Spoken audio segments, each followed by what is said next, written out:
City Council member Farrar Lewis and funds.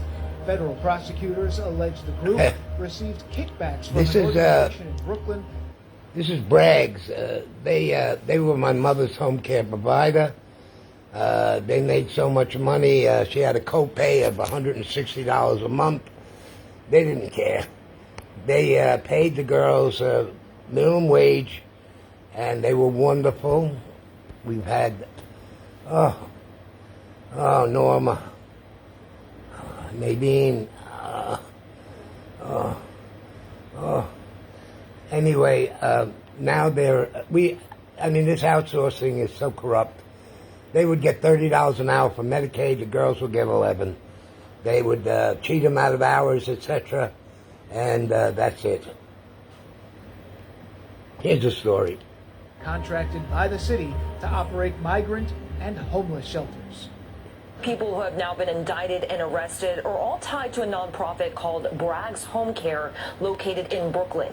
City Council member Farrar Lewis and her sister, who works for Governor Hochul, are also allegedly being investigated but were not named as part of this nursing homes. We have Nydia Blasquez.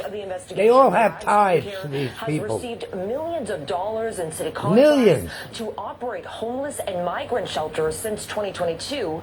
Two of the four defendants, the former president of the nonprofit, John Ronald Tireless, and its executive director, Roberto Samedi, left federal court in Brooklyn after facing a judge late this afternoon. Hey, walk out of court, and you're mad when a kid steals a bike, doesn't get locked up.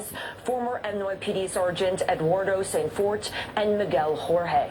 The indictment alleges that the two men at Bragg's Home Care helped steer businesses to these security companies controlled by St. Fort and Jorge in exchange for bribes and kickbacks. Bribes and kickbacks. Oh, no! Embezzled more than $1.3 million. Oh, only 1.3. A spokesperson for Bragg says that Samedi is currently on administrative leave and the company has been cooperating with federal investigators. Oh, yeah. Mayor Zohran Mamdani was asked today if the city will now cancel its contracts with this shelter provider.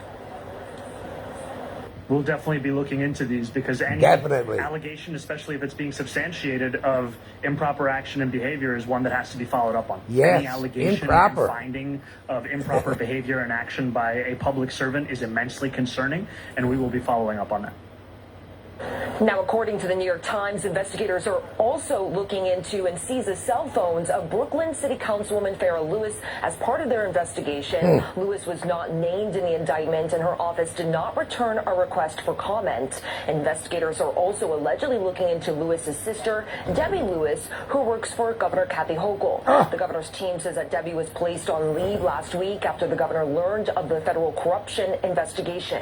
We also asked the City Council Speaker office about this investigation that allegedly involves Councilmember Lewis and if this will impact her committee assignments. A spokesperson for the Speaker says that the council takes any potential misconduct seriously and are urging investigators to work quickly. I'm Dan Bowens, and that's this week's Crime